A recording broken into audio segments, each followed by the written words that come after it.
Today is another quick lesson. It's about interpreting graphs of exponential functions. Every so often, we're going to be given a graph that looks like this. And we have to pull information from that. This graph represents the number of visitors, so the visitors, to a new art gallery after a certain number of months. So as the months go on, you'll see there's more visitors coming. So you'll see they originally had 40 visitors. After the first month, they had 60 visitors. After the second month, they had 90 visitors.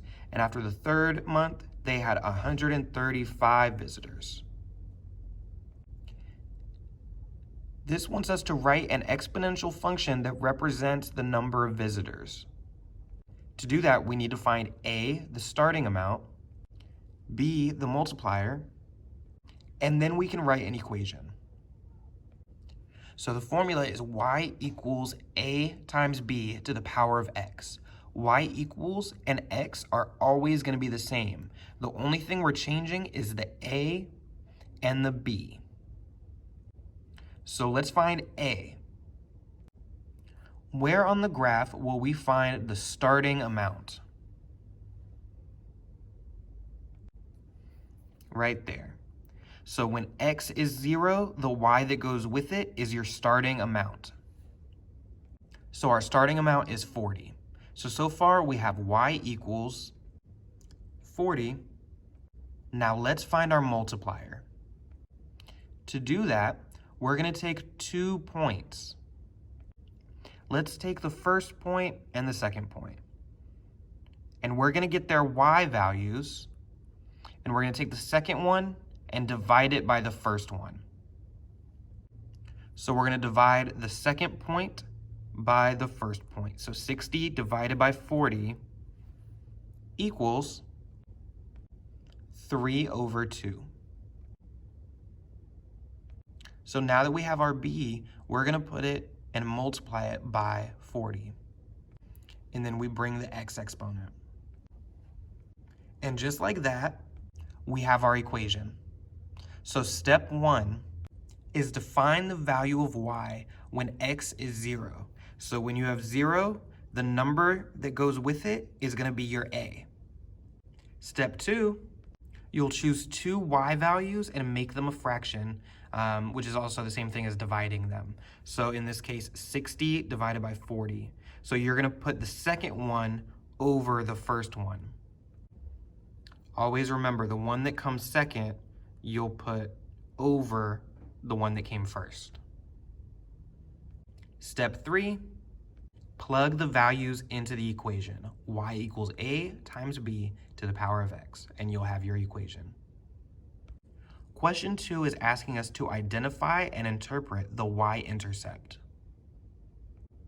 Remember, the y-intercept is when x is 0.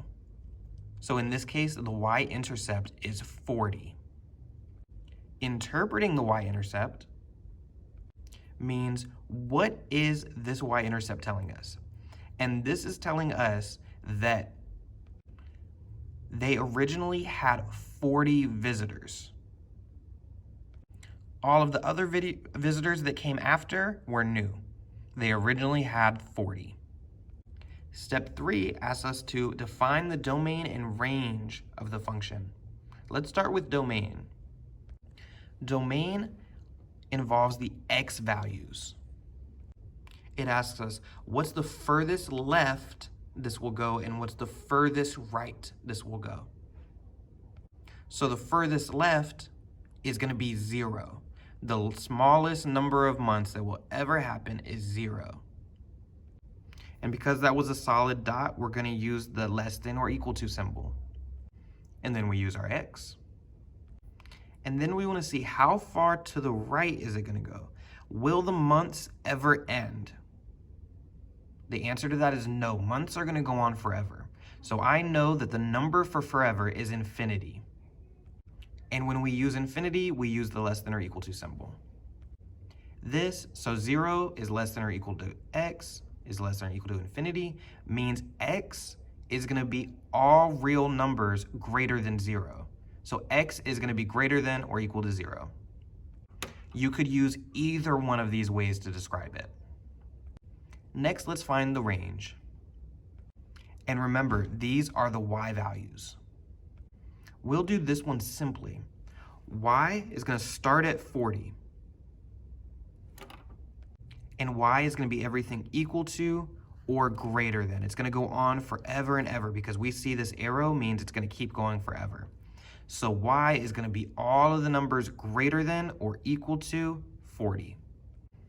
So we have y is greater than or equal to 40, or 40 is less than or equal to y. Either way you write it is fine. Now we want to find the number of visitors after 10 months.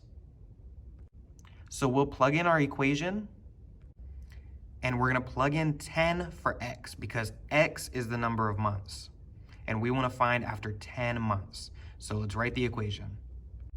If we plug that into the calculator, we'll end up getting 2,306.6.